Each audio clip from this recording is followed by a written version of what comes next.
Devani from Hedgecraft Heirlooms, and I am here joining you today because we're going to be talking about Gemstone Magic. Specifically, we're going to be talking about Sunstone. People in my Facebook group have been clamoring for more Gemstone Magic episodes, so here we are. If you're here joining me on the replay, because everyone at this here at this point is, throw a hashtag replay into the comments. And if and when you're joining me live, hashtag live, of course, helps other people find us, helps the algorithm push things out to other people that want to see it. In our pre-show today, while we're waiting for folks to show up, I wanted to talk a little bit about some post-harvest activities. Now, originally I was going to talk about this last week, but then I had all kinds of crazy things happen, and my business took a kind of a hard turn into a, no, not a hard turn, a soft turn into a little bit of a different direction, and I really wanted to address that and talk about the differences there, and said I would switch it up. But first of all, obviously, now I'm Hedgecraft Heirlooms, which is a different thing. Have a little bit of a different focus, changed up the names on things. You can find more about that if you listen to my, what was it last week? My metal magic about yellow brass last week. Hey, Briggy Badley, we're going to be talking about Sunstone. I was just launching into my pre-show. You're one of the first people here, so glad you could make it. Oh, I just realized I totally forgot to do a thing. So anyway, yeah, Hedgecraft Heirlooms and some other things. Go back and watch the video from last week about yellow brass. At the very beginning of it in particular, there's more information about all the changes that are going on and what you can kind of expect going forward. Give me just a minute to mute myself. There we go. So that said, let's talk about post-harvest activities, because that's what our pre-show is going to be about today while we wait for folks to show up to talk about Sunstone. I was going to do this last week. So post-harvest, so everything, most of the things about being a witch in my estimation, as far as like celebrating solar holidays and lunar holidays and all these things, are all about aligning with the wheel of the year and the energies of the season. So it all kind of boils down to the idea of as above, so below. You know, as above is all the big things that are happening, what the sun is doing, what the moon is doing, so on and so forth. And what the as below is us, what we're personally doing in our personal lives. So by tapping into those energies and working with them, we can transform and grow a lot more effectively and a lot more efficiently, so to speak. And so one of the things I feel like, I don't just feel like, this is a fact, that in witchcraft and Wicca and a lot of neo-pagan or even just pagan system, it was all kind of centered around the agricultural calendar. Sorry, I'm just adjusting Facebook a little bit. And I feel like after the harvest is kind of come and gone, there's definitely this sense of emptiness, like, what do I do now? And again, if you're here joining me, hashtag live, hashtag replay if you're watching on the replay, especially if you're on Facebook, because I can't see who's here and I want to say hello.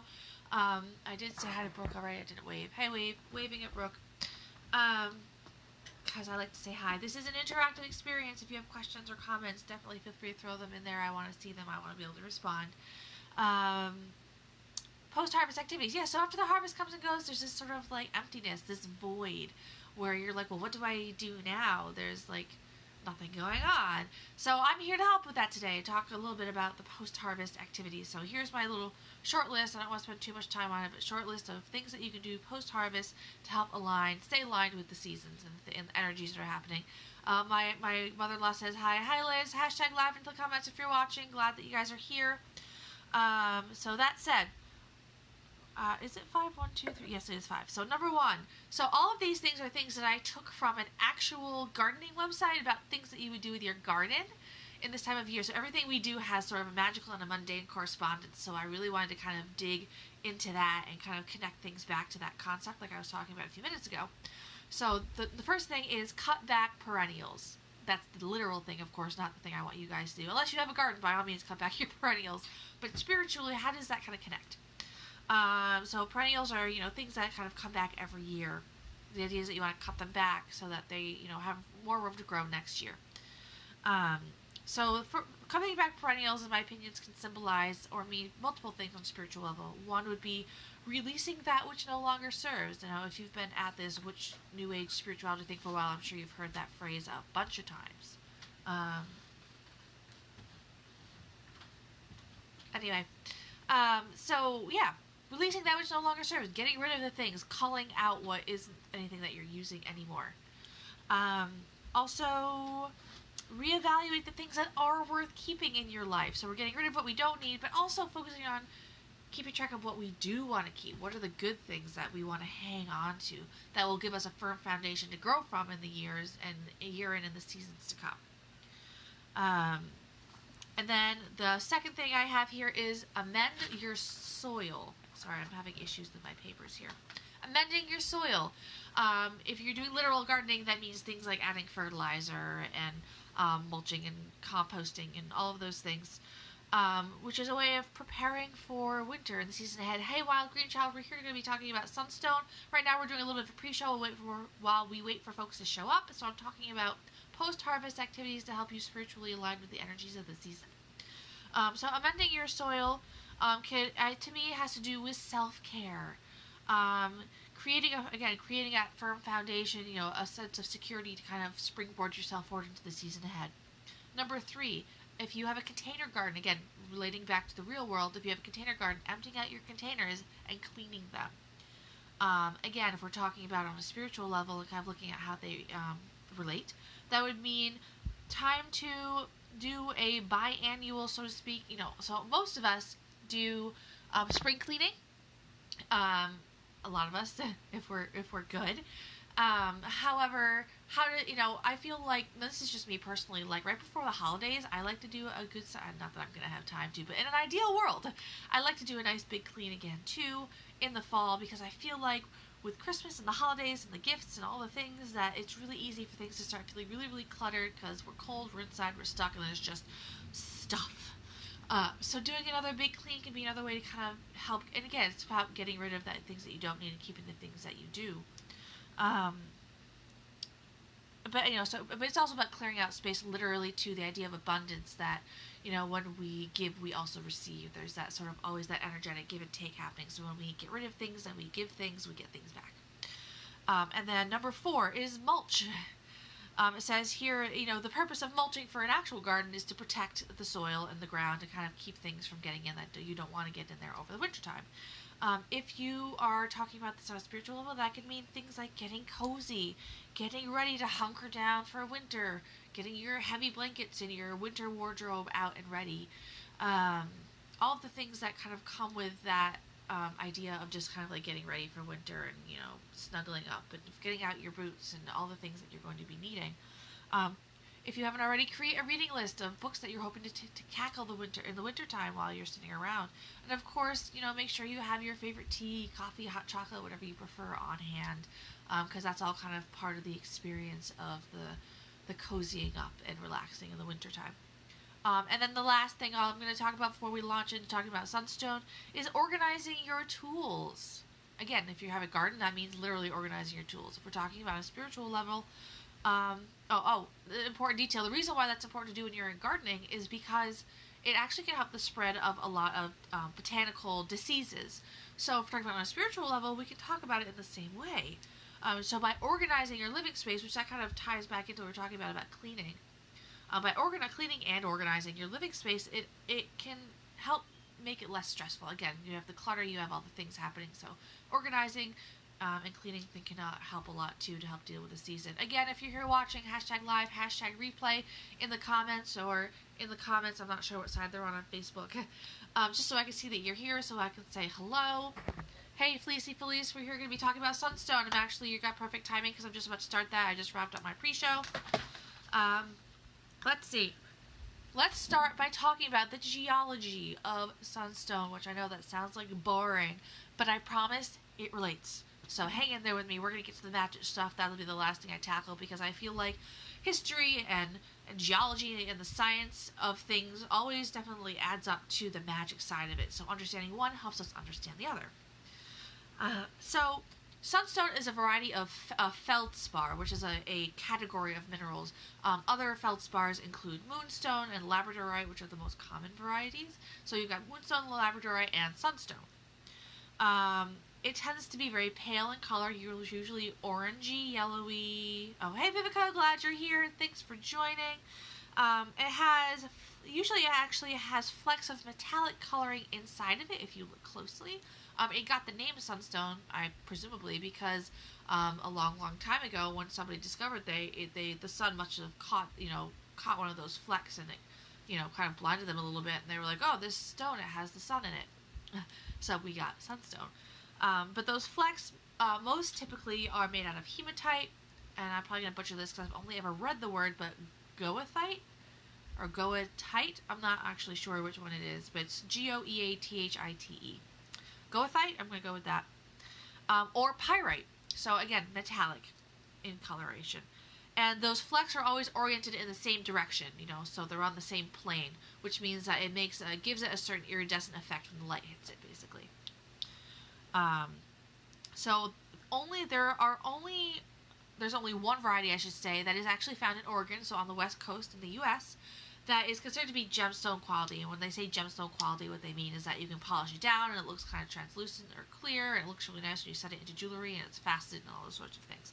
All the other varieties, because you can find it in lots of other places also, are not gemstone quality. Like, for example, this piece here is not technically gemstone quality, but it's sold as a gemstone. So, just to clarify. But that variety that's found in Oregon is particularly special because it's the only variety that those flecks inside are actually made out of copper and not any of the other minerals I already mentioned. And sunstone is a 6.5 to 7.2 on the Mohs scale of hardness for gemstones. Diamond, for comparison, is 10. I believe quartz is like an 8 or a 9. But then, so now that's the science aspect of it. Let's talk a little bit about the history of sunstone.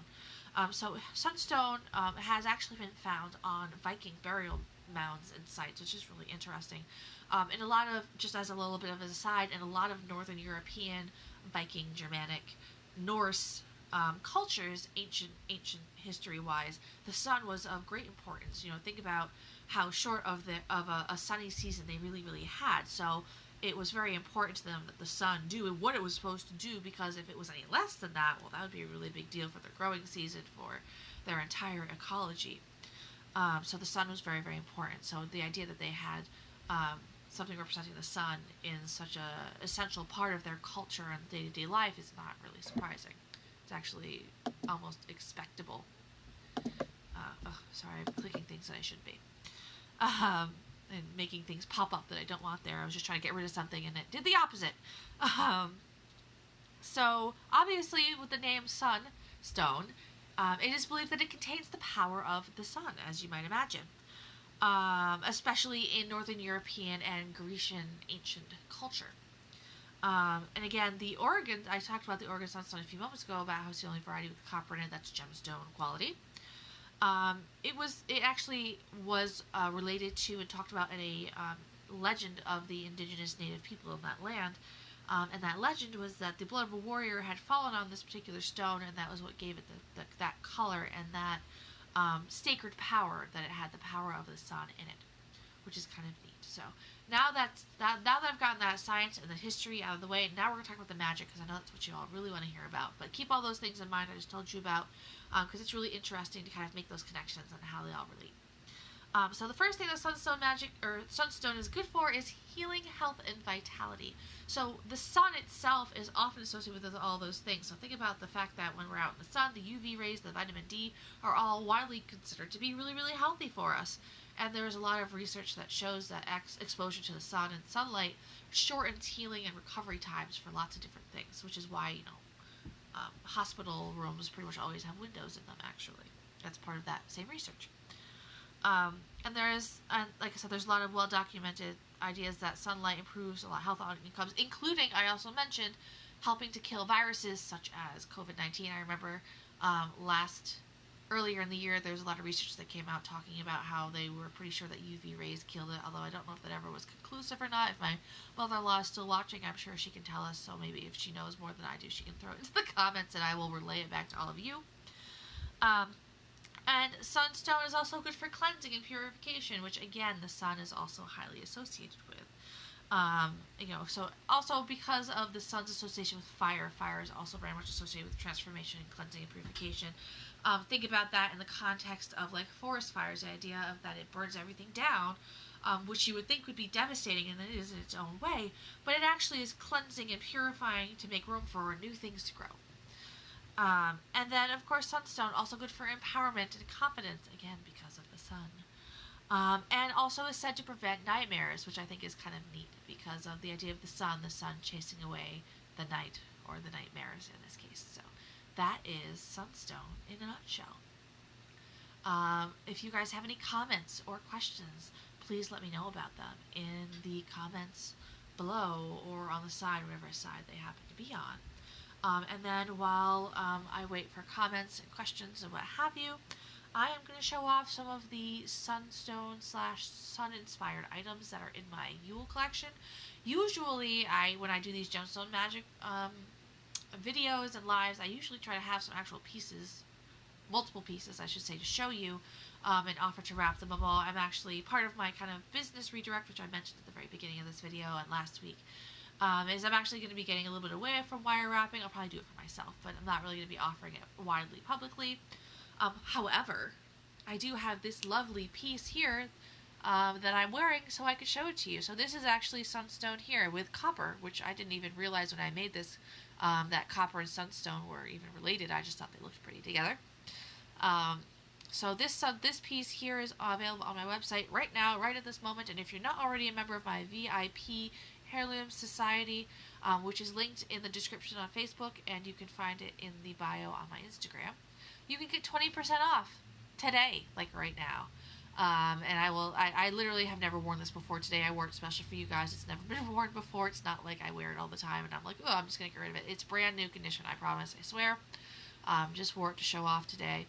So this is really lovely. I'll even take it off so you guys can see it up close a little bit more. So as you can see, this comes on a black cord. The cord is adjustable.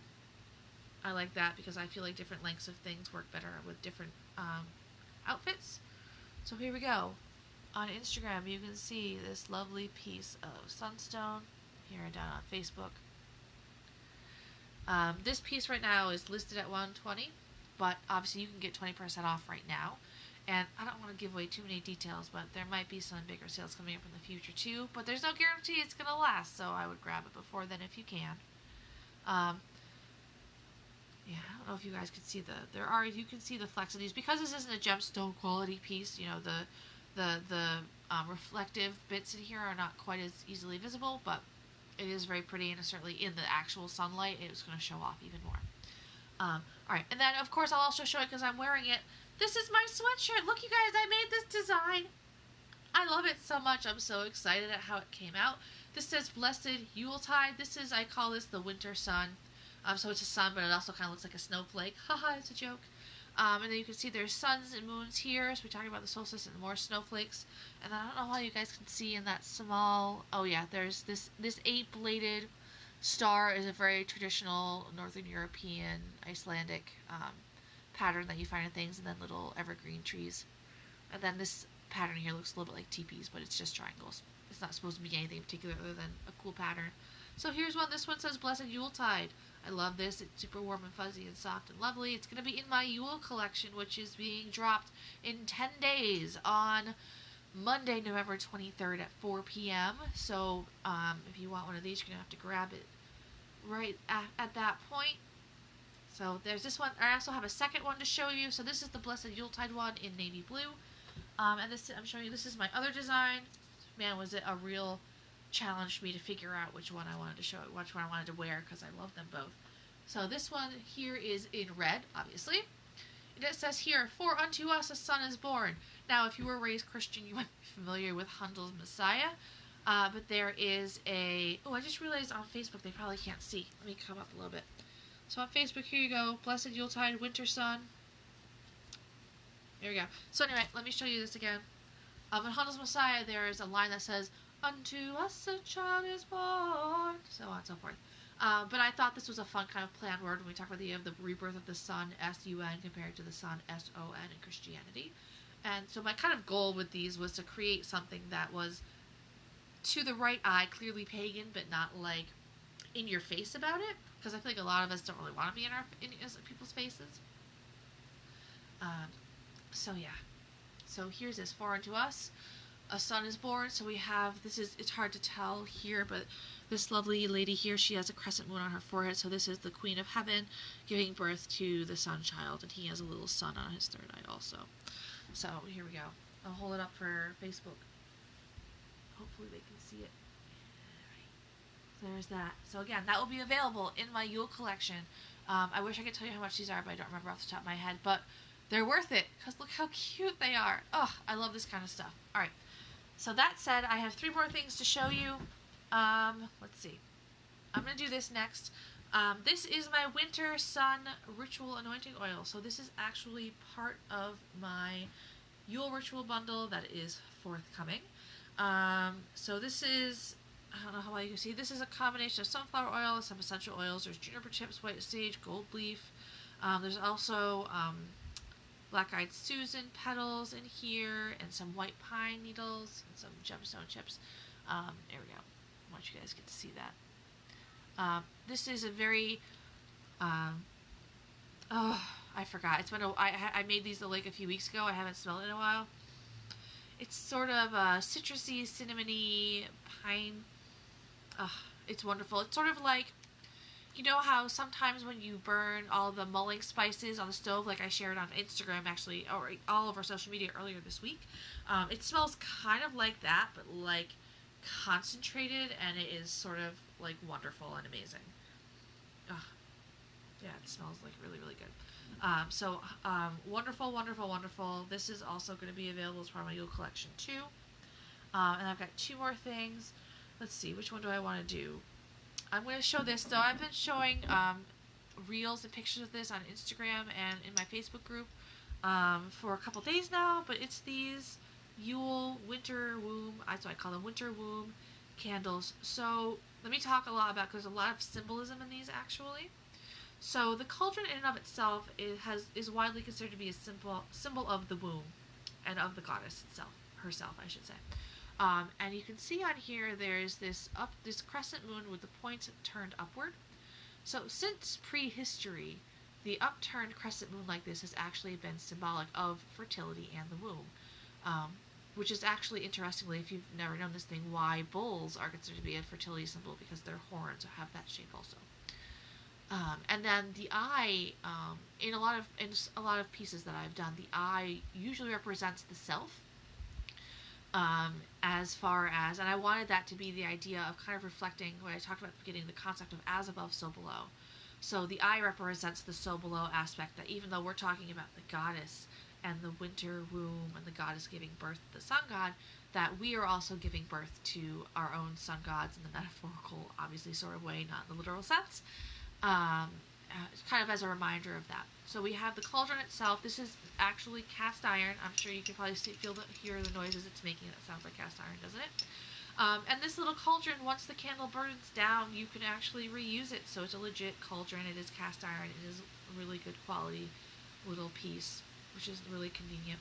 And then the inside of the candle here, this is all natural beeswax. There are gold flakes in here.